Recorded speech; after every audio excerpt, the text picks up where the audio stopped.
Busquemos en nuestras Biblias el segundo libro de los Reyes, capítulo 3.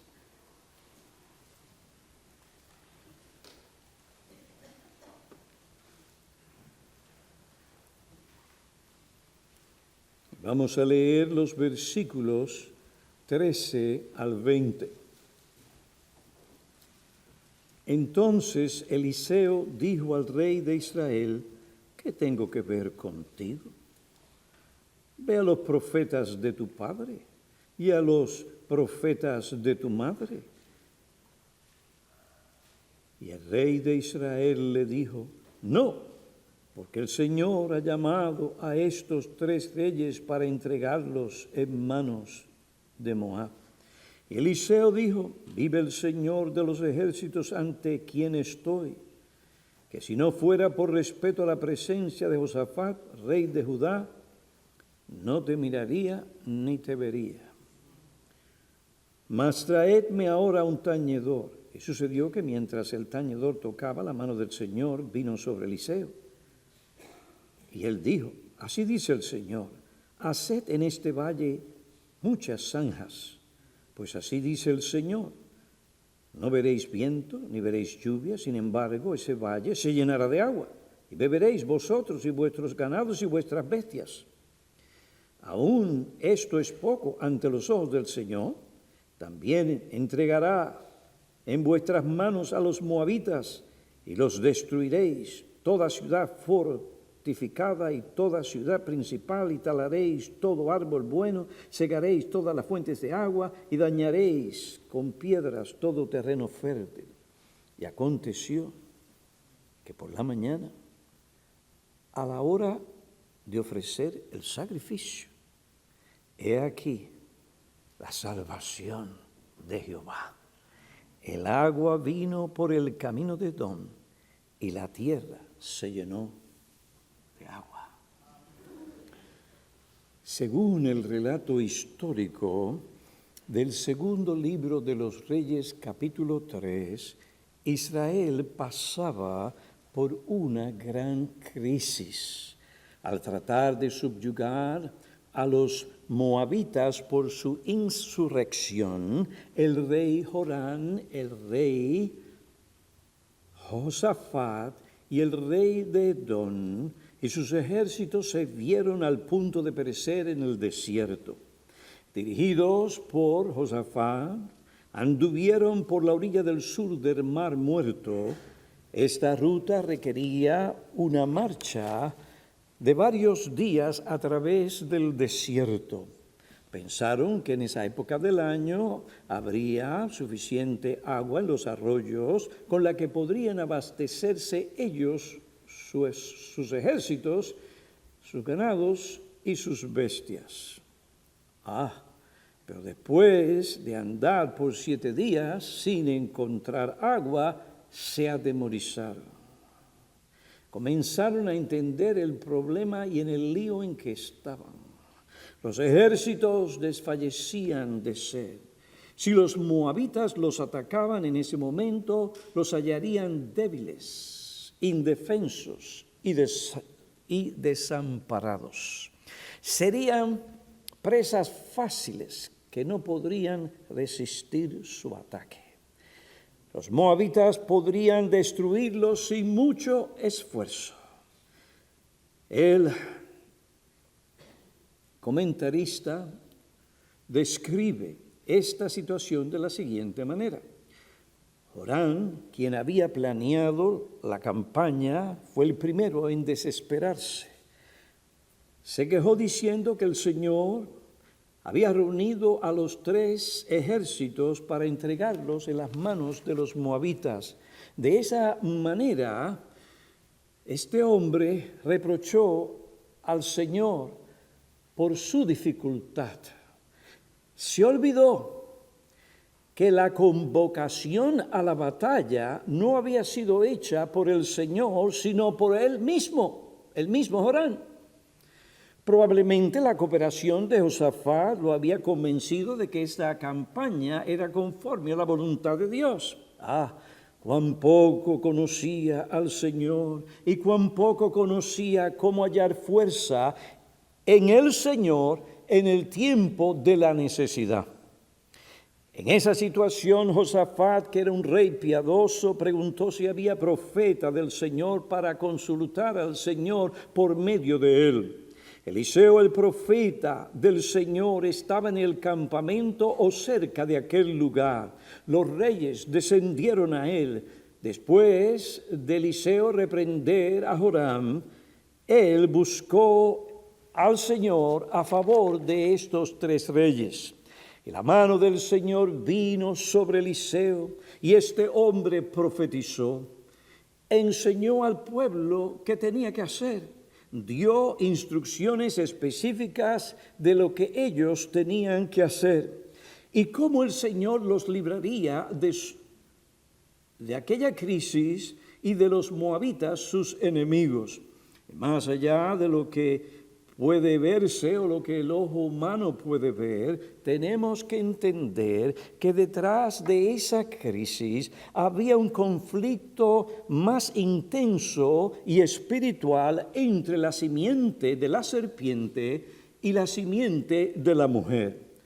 Las huestes de las tinieblas luchaban por destruir al pueblo de Dios para que no se cumpliera la promesa redentora que Dios había hecho en el huerto del Edén, Génesis capítulo 3, versículo 15.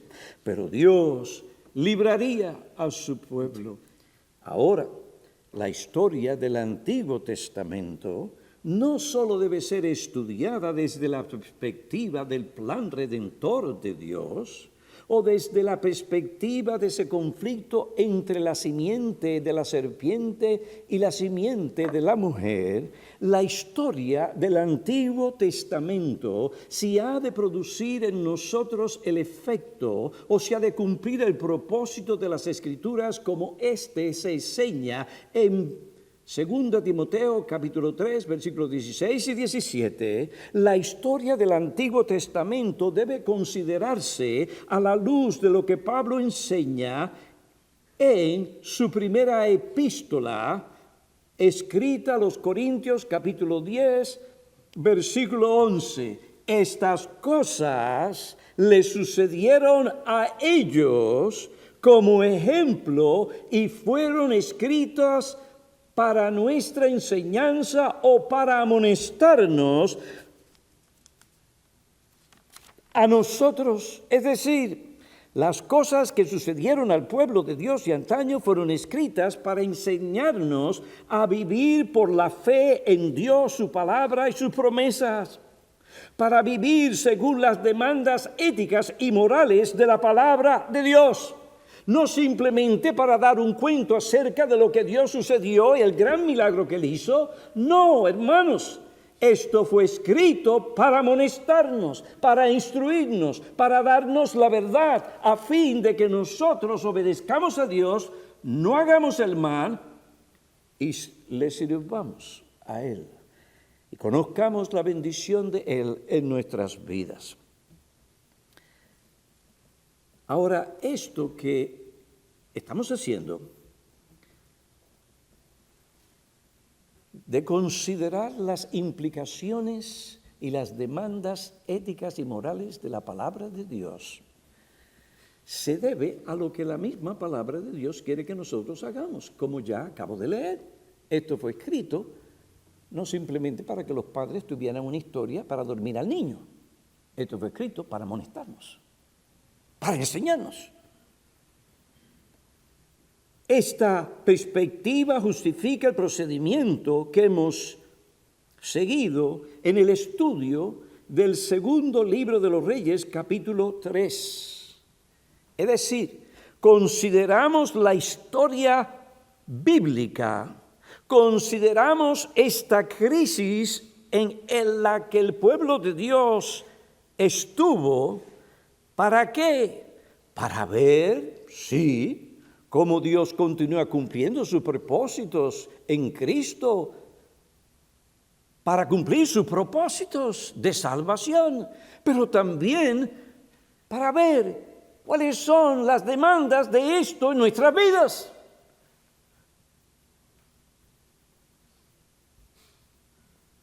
Es incorrecto solamente estudiar las demandas éticas y morales de la palabra de Dios y dejarlo ahí, porque entonces nos convertimos en unos fariseos y creemos que nuestra aceptación delante de Dios es basado en lo que nosotros hacemos. Por esta razón tenemos que considerar la historia de la Biblia a la luz del propósito redentor y salvador del Señor Jesucristo. Porque es a través de la salvación que Él obra en nuestras vidas, que viene el poder para nosotros entonces podernos someter a las demandas éticas y morales de las Escrituras. Además, el propósito de salvarnos no es para dejarnos en nuestra desobediencia, haciendo lo que nos da la gana, como nos da la gana, cuando nos da la gana. No, es rescatarnos del pecado, su poder, sus consecuencias, para que sirvamos, obedezcamos y amemos a Dios. Nos sometamos a su palabra. Pues hemos visto la crisis. ¿Cuáles son las lecciones que debemos aprender? Vimos el desarrollo, la solución y el desenlace de esta crisis. ¿Cuáles son las lecciones que debemos aprender? La semana pasada vimos una de ellas.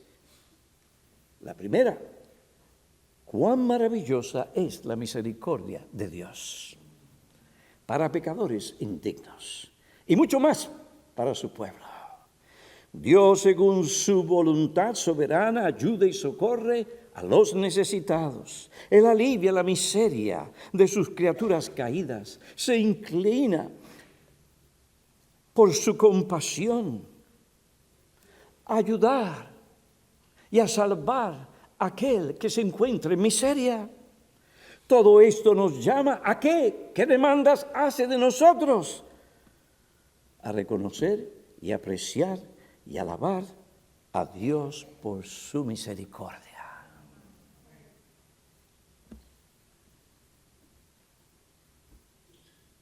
Dice el profeta, esto traigo a mi corazón, es un acto deliberado. Por esto tengo esperanza que las misericordias del Señor jamás terminan. ¿Por qué? Porque nunca fallan, son nuevas cada mañana. Y así, hermanos, podemos ver lo que las Escrituras nos enseñan acerca de la misericordia de Dios. Ahora, la segunda lección que nosotros debemos aprender de esta crisis es cuán indefectible es la fidelidad de Dios. Cuán indefectible es la fidelidad de Dios. La palabra indefectible significa que no puede fallar o dejar de ser. Queremos que vuestro vocabulario aumente, no mengue. La palabra indefectible significa que no puede fallar o dejar de ser. La fidelidad de Dios no puede fallar ni dejar de ser. Dios es fiel. Ahora, ¿qué significa esto? Consideremos brevemente la definición de la fidelidad de Dios, de este atributo, perfección o excelencia de Dios. La fidelidad de Dios significa que debido a su naturaleza, carácter divino, inmutabilidad y veracidad, Él nunca puede fallar. Él nunca puede dejar de cumplir su palabra, su promesa y su pacto. Lo que Él se compromete a hacer, Él lo hace. Por esta razón, vemos en las Escrituras como a veces se habla de una cosa como algo que ha pasado, pero no ha pasado. Simplemente está ilustrando y dando énfasis a la realidad de que si Dios se ha comprometido a glorificar a su iglesia será glorificada. Él nunca puede fallar en lo que respecta a cumplir su palabra, su promesa y su pacto.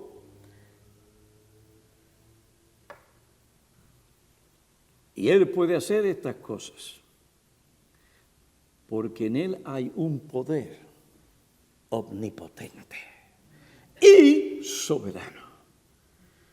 Ninguna cosa puede impedir que Él cumpla su voluntad. Y las palabras de Arthur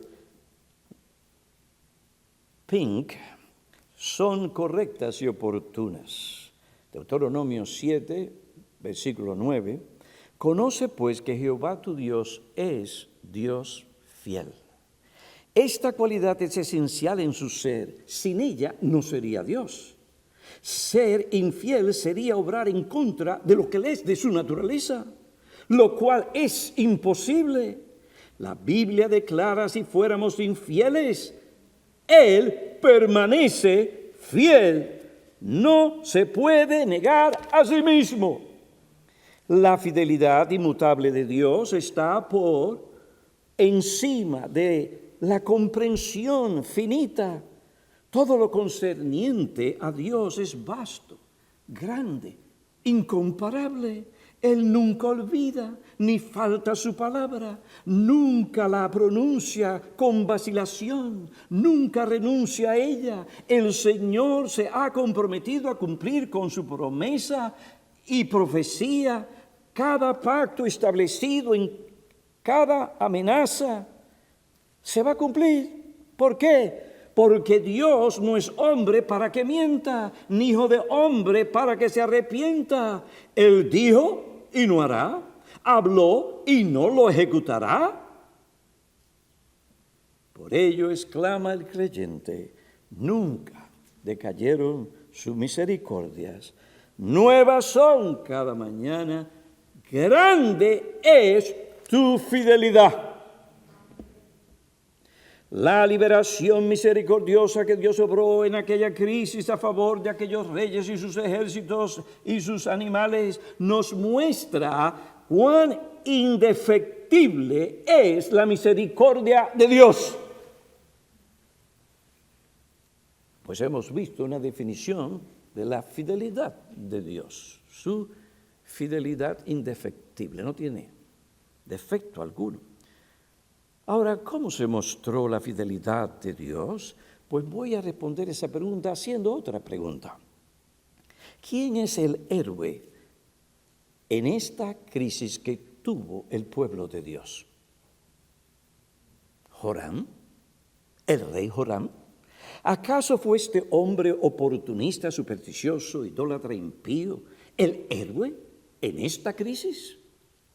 ¿Su impiedad, idolatría, queja y la reprensión que recibió de Eliseo nos muestra que Joram no fue el héroe en esta crisis?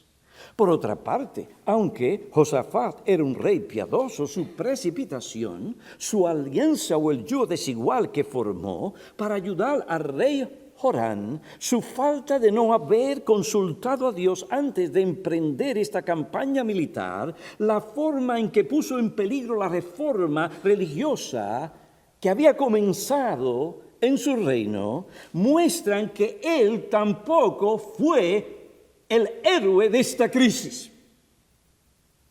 Aunque Eliseo era el siervo de Dios, su participación principal en este incidente se limitó a recibir y entregar el mensaje de Dios a estos reyes que le consultaron.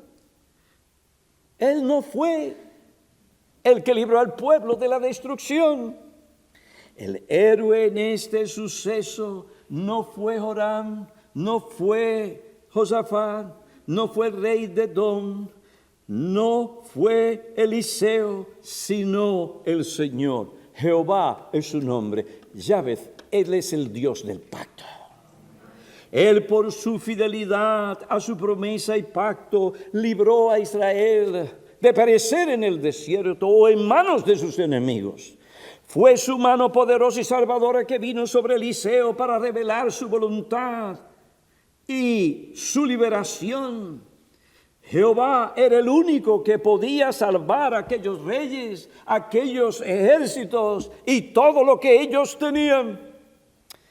La profecía divina que Eliseo profetizó predijo lo que Jehová haría a favor de la confederación de reyes y sus ejércitos. Dios abastecería al ejército, el ganado y las bestias con agua, y al mismo tiempo que proveía estas cosas, Él por medio de esa agua despistaría a los moabitas para entregarlos en las manos del rey Josafat y aquellos que le acompañaban. Versículo 17, pues así dice el Señor, es decir, aquel que controla los elementos del tiempo y todas las cosas en esta tierra, ese Dios declaró, no veréis viento, ni veréis lluvias. Sin embargo, ese valle se llenará de agua. Y lo voy a hacer de tal manera que a ustedes ni se le ocurra pensar o imaginarse que eso es un fenómeno natural. No. Yo voy a ejercer mi poder omnipotente para traer agua a fin de salvarles. Beberéis vosotros y vuestros ganados y vuestras bestias. Aún esto es poco ante los ojos del Señor. Eso no es nada para mí. También entregaré en vuestras manos a los moabitas y destruiréis toda ciudad fortificada y toda ciudad principal. Esta intervención divina y la devastación que traía no solo mostraría el poder del Señor, sino también mostraría que el Dios de Moab, Chemos, era un mero ídolo, no tenía poder alguno. Así también Baal, así también los becerros de oro creados por el rey Jeroboam. Pero nuestro Dios está en los cielos y todo lo que le place, Él hace. Nuestro Dios está en los cielos, Él hace todo lo que le place. Pero los ídolos, que son obra de manos de hombre, tienen boca y no hablan, ojos y no ven, oídos y no oyen, nariz y no huelen, manos y no palpan, pies y no caminan, no emiten sonido alguno con su garganta. Pero ese no es el Dios verdadero, esos son ídolos. El Dios verdadero es Jehová, Él libra. Cuando los soldados de Israel regresaron a sus hogares, ¿qué hicieron ellos? Pues imagínense, esto es algo que, eso es noticia, esto no se puede detener. Contaron lo que había sucedido a sus familiares, a sus amigos, a sus vecinos. Y ellos no atribuyeron su victoria a Baal, ni a los becerros de oro del rey Jeroboam, sino a Jehová. En Israel, la gente esperaba con ansias para saber qué había sucedido en el campo de batalla. Aquel soldado que vio el poder de Dios para librar a su pueblo, dijo a su mujer y a sus hijos que cuando ellos fallecían por falta de agua, ni Baal ni los becerros de oro pudieron ayudarles. Nos vimos en tal aprieto que tuvimos que recurrir al Dios de Eliseo. Él nos salvó, Él entregó a nuestros enemigos en nuestras manos y los destruimos. El Dios de Israel, contra quien nosotros hemos pecado por ir tras los ídolos, Él, no ellos, Él es el que cumple su palabra. Jehová es el que bendice la tierra para que produzca alimento. Él que hace estas cosas nos dio la victoria.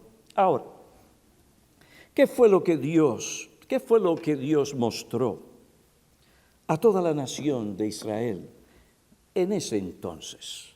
Particularmente al reino del norte, que durante el reino de Acab habían abandonado a Jehová para ir en pos de Baal. ¿Qué enseñó Dios a aquellos que todavía adoraban a los becerros de oro en Betel y en Dan? Pues Dios les enseñó que tales dioses o ídolos no tenían poder alguno para nada. No pueden librar porque son meros ídolos, pero nuestro Dios está en los cielos. Él sí hace todo lo que se ha propuesto y le place. En la crisis, cuando parecía que todo se había perdido y que la nación de Israel sería destruida, Dios nuevamente mostró su fidelidad indefectible. ¿Para qué? Para salvar a su pueblo, para vindicar y exaltar su nombre. Así también hoy Dios obra en la iglesia, su pueblo redimido.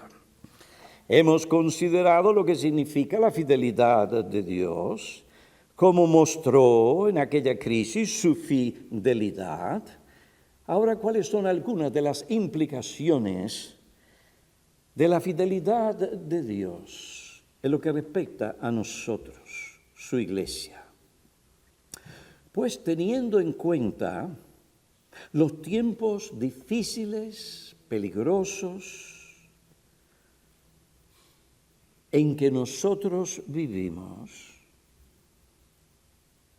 teniendo en cuenta la condición de la iglesia en muchos lugares, teniendo en cuenta los enemigos que asedian a la iglesia, esas filosofías, esos ismos que han sido introducidos, que están acabando con las fibras espirituales de la iglesia.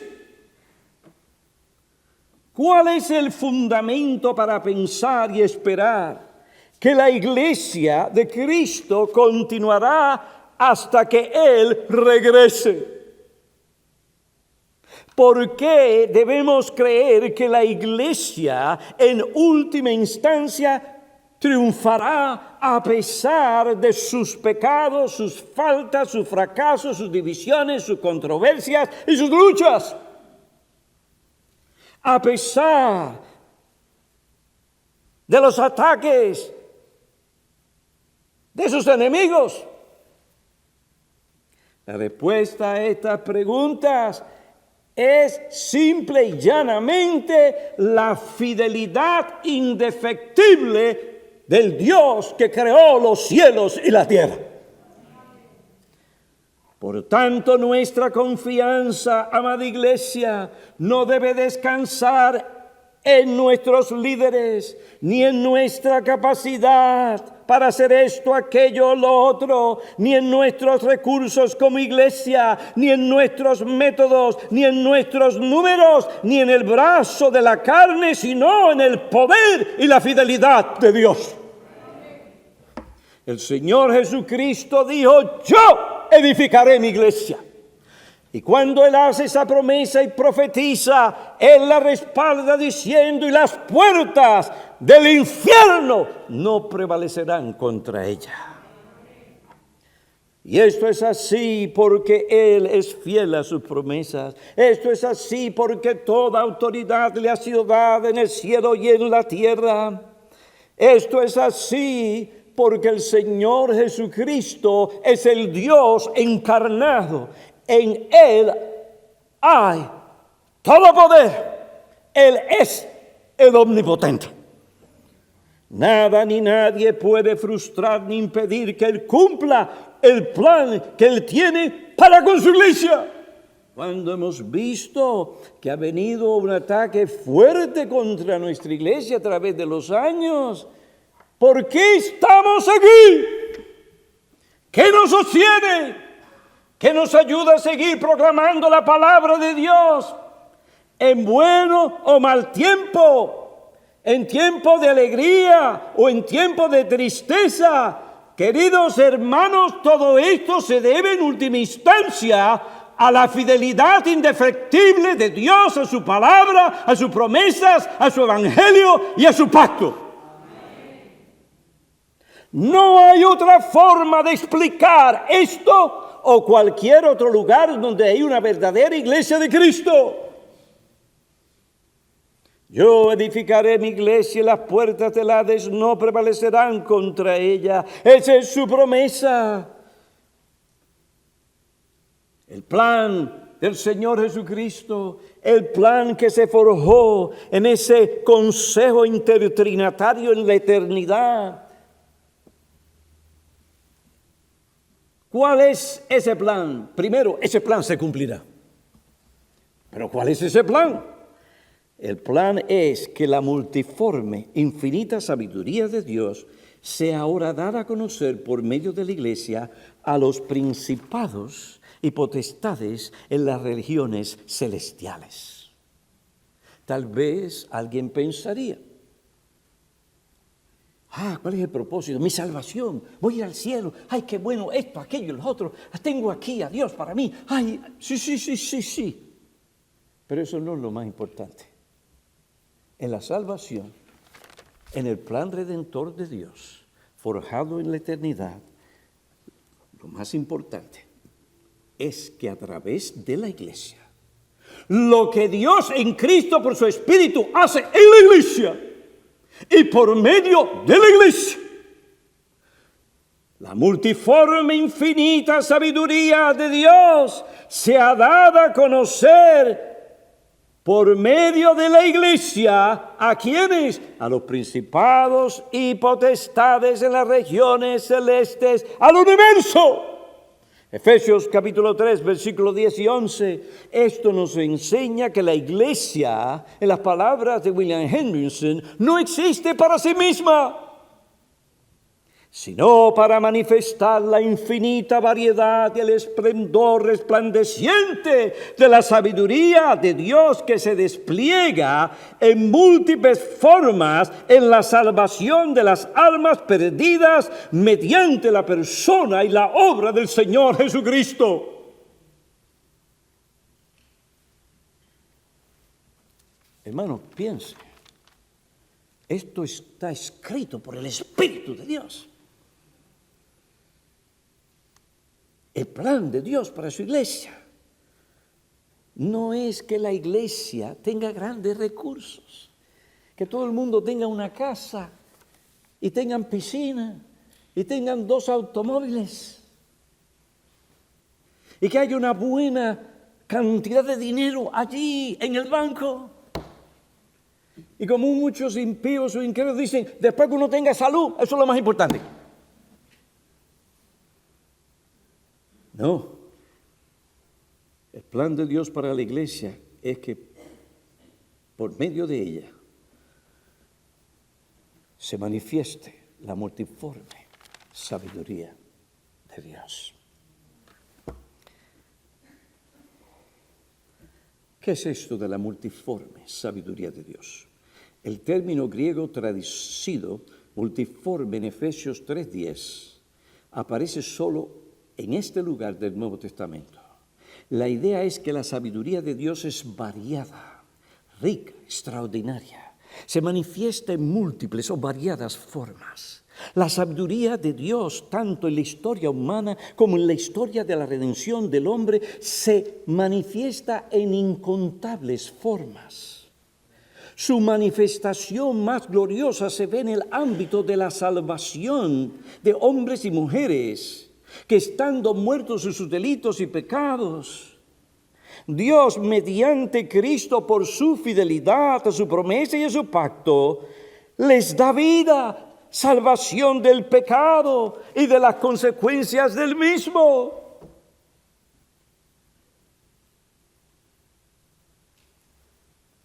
Su múltiple sabiduría se ve en cómo esta salvación obrada por Cristo y aplicada por su Espíritu Santo quita la pared de división entre judíos y gentiles, haciendo de ambos un solo cuerpo. ¿Cómo pasó esto? Por medio de la sangre de Cristo. Por medio de lo que Cristo hizo, Se quita la pared intermedia de separación, como dijo Henderson, fundiendo en una unidad orgánica saber la iglesia. Uno de los frutos de la multiforme sabiduría de Dios, como se expresa, es que tú no tienes un cuerpo de aquí, pueblo judío y la iglesia. No.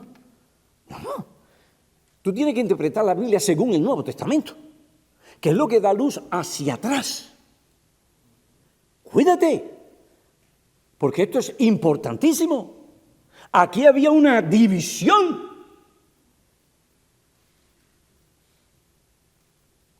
Por muchos años. Pero Dios, ¿qué hizo? No solo salva de pecado, sino que quita la pared intermedia de separación.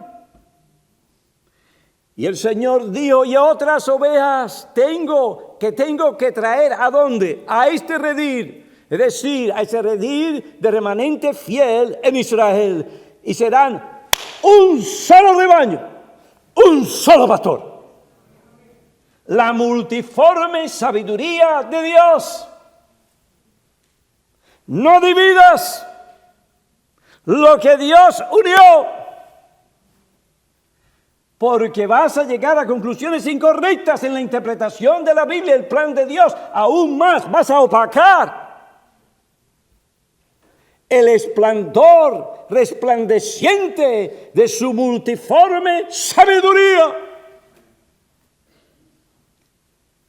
Dios en Cristo nos unió a todos para la alabanza de su gloria.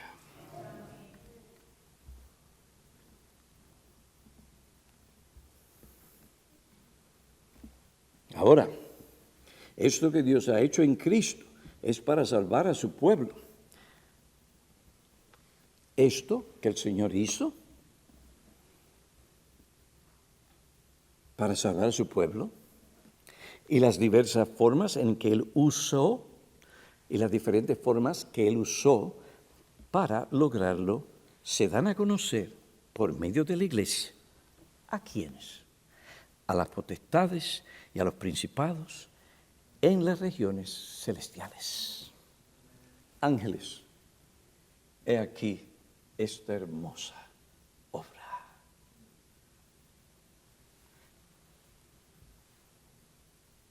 Esto, como Henderson declara, significa que la iglesia no existe para sí misma.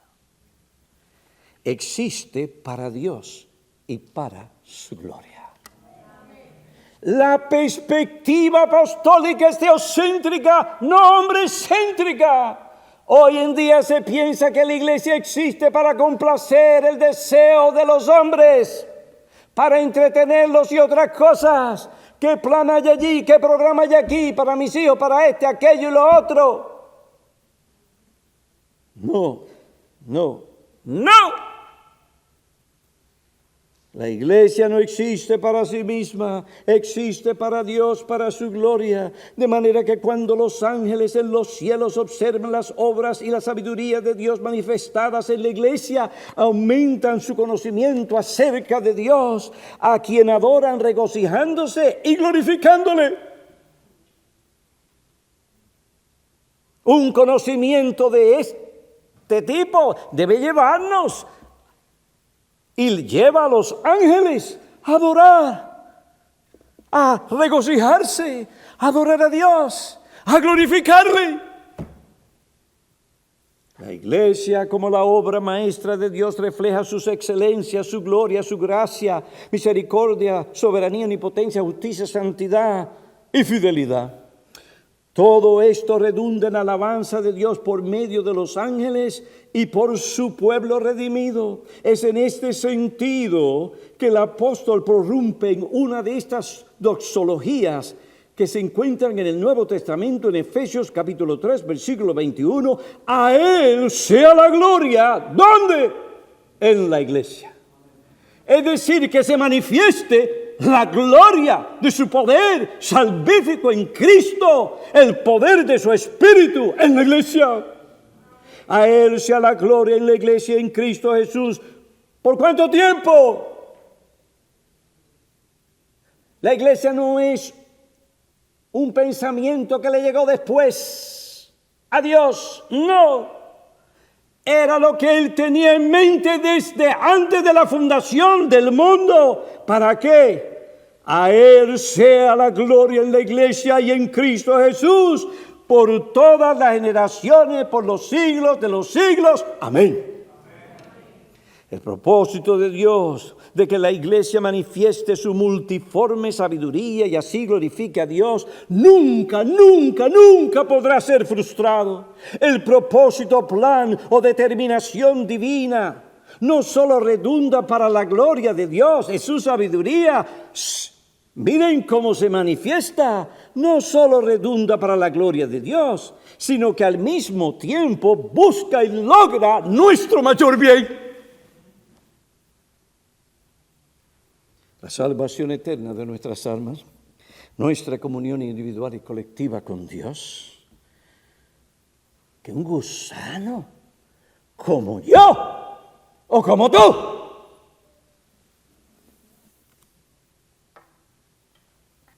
caído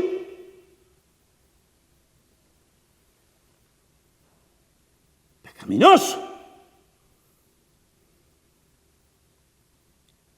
un trapo sucio, pueda tener comunión con Dios. Vaya a una letrina y deje que todos esos olores se le peguen. Si no se cuida, se cae y se embarra. No voy a decir de qué. Y ahora usted quiere ir a la presencia del presidente de los Estados Unidos. ¿Usted cree que lo van a dejar pasar?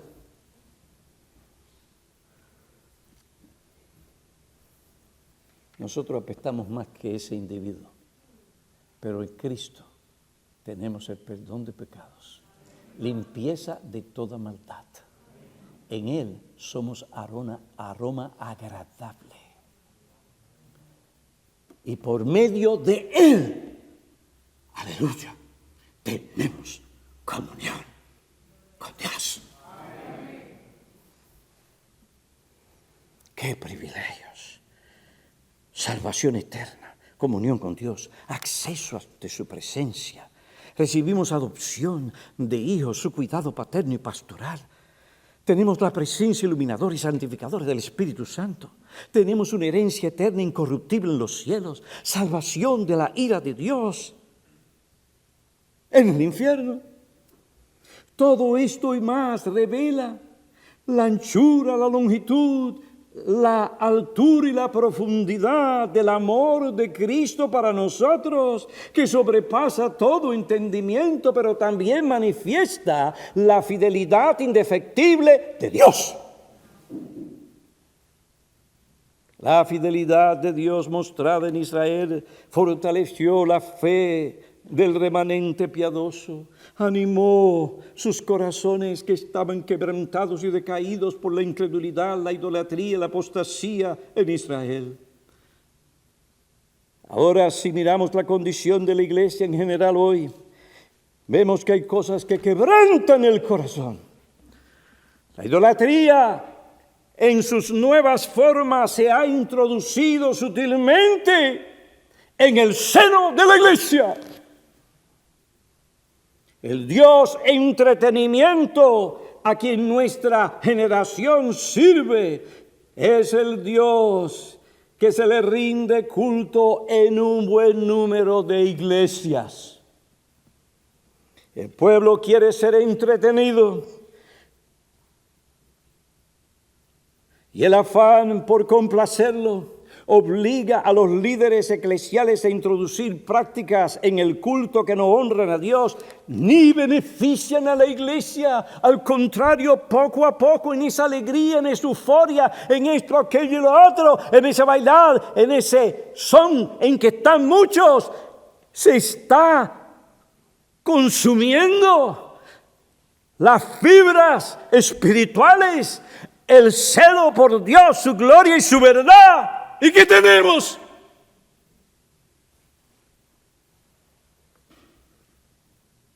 La iglesia en muchos lugares se ha convertido en una plataforma en la que sutil y abiertamente se entretiene a la gente.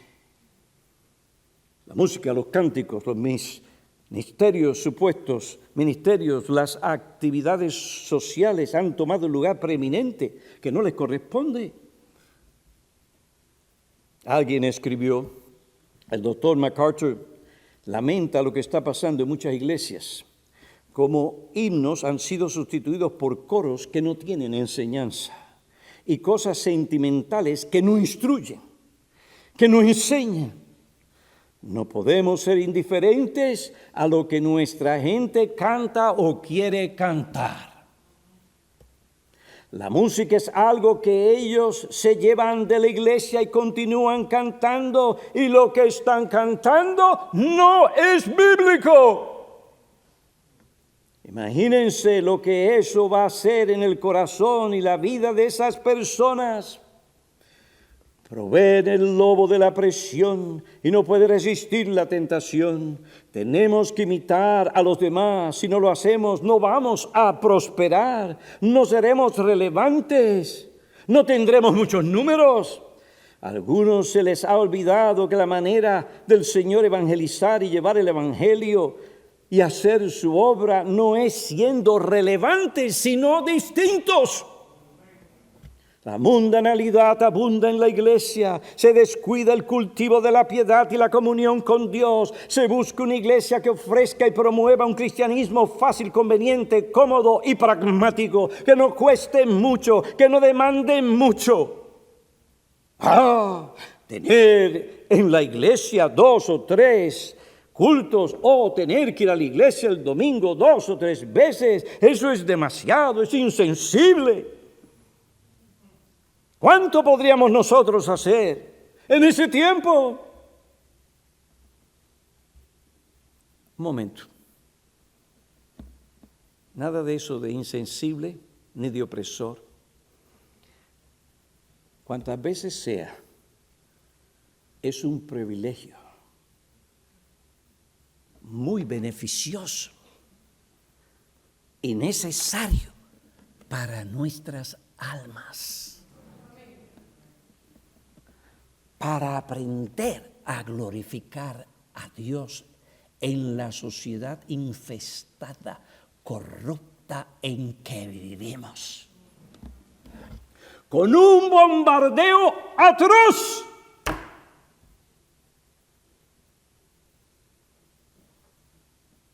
Pero hoy se busca un ambiente religioso y eclesial relajado.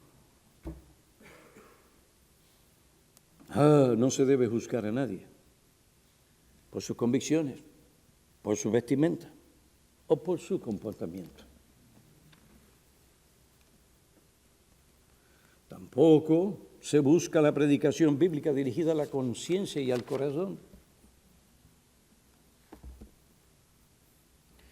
No se exige obediencia sincera a las demandas éticas y morales de la palabra de Dios.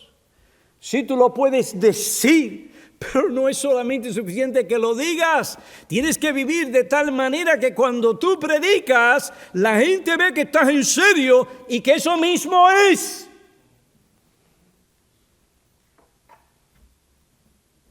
No se insiste en una santidad personal y práctica sin la cual nadie verá al Señor. Exija tal cosa para que usted vea como muchas de las iglesias hoy llenas se vaciarían. Predique de tal manera que usted llegue al corazón, a la conciencia, ahí donde le pica una persona ese pecado que no quiere esa persona soltar. Y ya usted no es más popular. Ahora podemos tener noticias de lo que pasa aquí, criticar, hacer esto, aquello y lo otro, y eso es muy popular hoy en las redes sociales.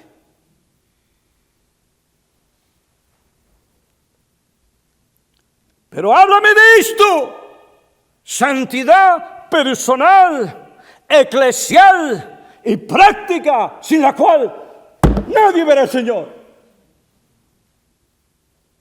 muchas críticas o el comentario sobre lo que pasó aquí, allá, que esto, que aquello, que lo otro, son cosas temporales. ¡Dame más! ¡Háblame de esto! Pero no, hoy en día cada cual hace lo que quiere, como quiere, cuando quiere. Acumulan para sí maestros conforme a sus propios deseos y apartan sus oídos de la verdad. Aún más, como si todo lo dicho no fuera suficiente, hoy lamentablemente se ha unido el calvinismo con la mundanalidad. El calvinismo, para aquellos de ustedes que tal vez sea este un nuevo término, es simplemente las doctrinas de la salvación. El calvinismo, las doctrinas de la salvación, en sí mismo es opuesto a la mundanalidad. De manera que lo que se ha unido a la mundanalidad no es realmente el calvinismo, sino el calvinismo distorsionado, que ha abierto las puertas a la mundanalidad y se ha dejado influir por ella, y como resultado un sector de la iglesia se ha prostituido y cometido adulterio espiritual. Y óigame bien, que es horrible, los mismos pastores, algunos de ellos, alaban tal cosa, la promueven. Claro, en un ambiente así, en que se promueven tales cosas, uno no puede esperar una verdadera, creciente, genuina y vigorosa piedad. Alguien dijo, cuando era más joven y recientemente convertido, parecía que la meta principal de todos los cristianos celosos fueran ellos calvinistas o arminianos, era la consagración. Sermones, libros y conferencias enfatizaban esto en el espíritu de Romanos capítulo 12, versículo 1 y 2, donde el apóstol encarecidamente llama a los creyentes a presentar sus cuerpos en sacrificio vivo y no ser conformados a este mundo. El corazón era retado y despertado. Eso es lo que hace el calvinismo cuando entra y se entiende en sus implicaciones. El corazón es retado, es despertado. Cristo había de ser Señor de la vida de uno, y el ego debía ser rendido sobre el altar en el sacrificio a Él. Pero ahora aparece lo que yo llamo un calvinismo distorsionado y nuevos calvinistas que han hecho esos objetivos mencionados a un lado. El verdadero calvinismo y la mundanalidad están opuestos, hermanos, porque la gracia de Dios se ha manifestado trayendo realmente y aplicando salvación, enseñándonos a que negando la impiedad y los deseos mundanos, aquellos deseos que son cosas que se oponen a Dios, a su palabra, a su santidad, enseñándonos que negando la impiedad y los deseos mundanos vivamos en este mundo pareciéndonos al mundo, brincando como el mundo, cantando como el mundo, viviendo como el mundo. No, que vivamos en este mundo sobria, justa y piadosamente. Tito capítulo 2, versículo 11 y 12. Alguien dijo, el problema de amar al mundo hoy se intensifica en nuestros días por el encanto del avance tecnológico y el acceso a tantas cosas. Y esa inteligencia artificial, estas cosas llaman la atención. Tanto avance tecnológico. En cierto sentido, el Internet pone el mundo en nuestras manos. Hay cierto poder que nos da. Tú puedes vender o adquirir cualquier cosa en el tecleo de un botón. Puedes generar una multitud de amigos y de fans en blogs y en sitios sociales del Internet. Puedes movilizar a las masas con las campañas en línea. En ese mundo novedoso de realidad virtual, los encantos del mundo nos ocupan cada vez más. Cuando vemos que cristianos sucumben a estas tentaciones y que la iglesia cede a esta seducción, nuestros corazones se entristecen y se preocupan.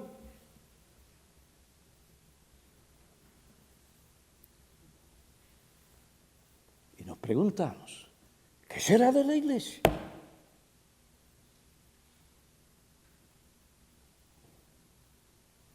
Hermanos,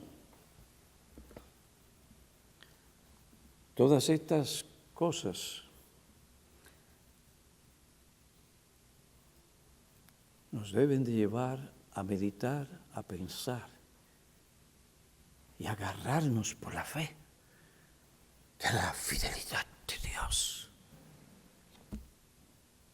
Recordemos que la causa de Dios, el avance de su reino y el triunfo de la iglesia no depende de la iglesia y sus líderes, sus recursos o de un ambiente político económico favorable, sino en última instancia depende de la fidelidad indefectible de Dios. Él guardará, santificará y preservará su iglesia. La disciplinará si es necesario, la purificará, la podará. Levantará hombres fieles que no han doblegado sus rodillas ante los Baales o los ídolos de este mundo. Y Dios, mediante el ejercicio de su poder y fidelidad, obrará mediante ellos y así se cumplirán los propósitos eternos de Dios en Cristo. Nada podrá impedir la salvación de Jehová.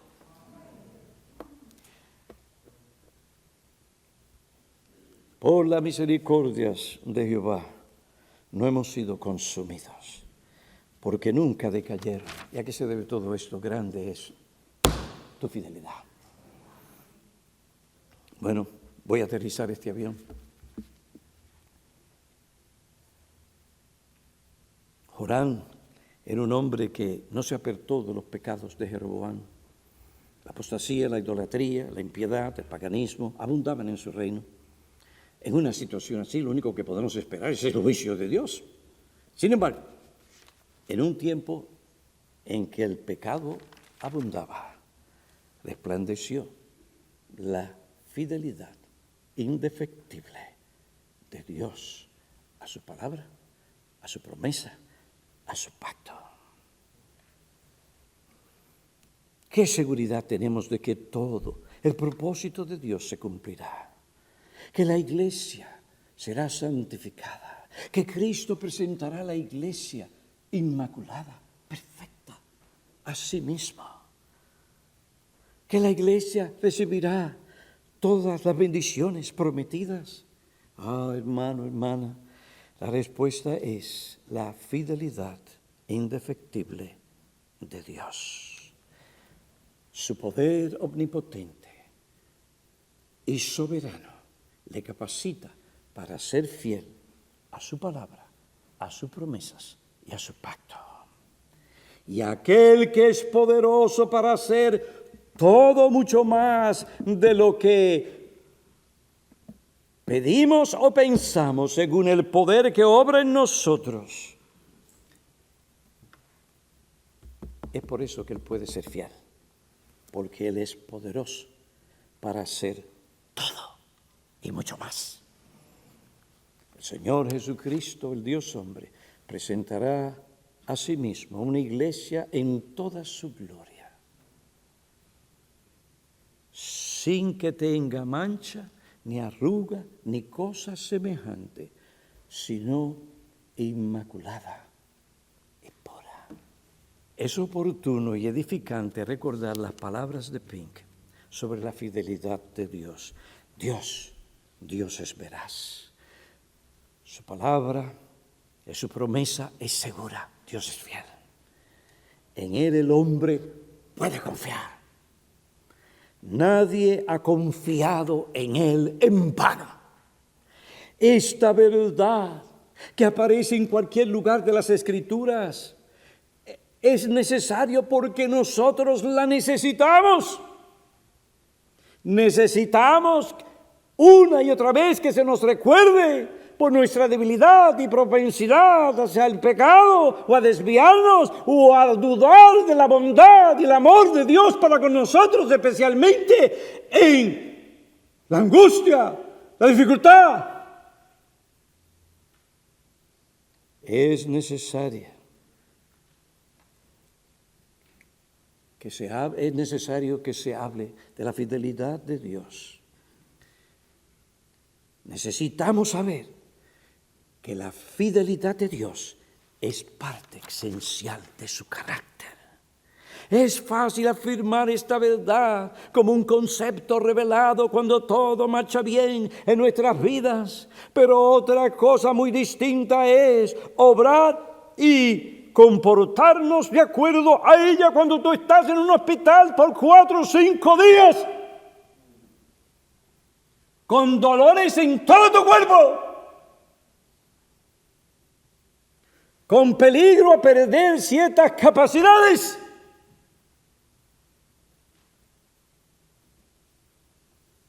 Pero es allí donde Dios quiere que tú, hermano o hermana, no te olvides, grande es su fidelidad.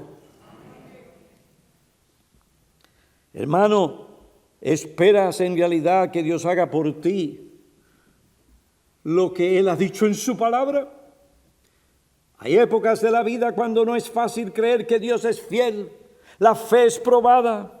Nuestros ojos oscurecidos por las lágrimas no dejan que podamos ver la obra del amor que Dios hace por nosotros. Los ruidos del mundo confunden nuestros oídos perturbados por los susurros ateos de Satanás. Los placeres que acariciábamos han sido desbaratados.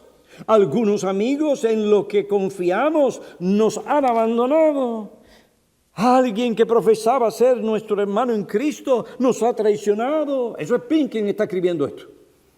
Intentamos ser fieles a Dios, pero una nube oscura le esconde de nosotros. Alma, has sido probada severamente. Pide gracia para atender la amonestación bíblica.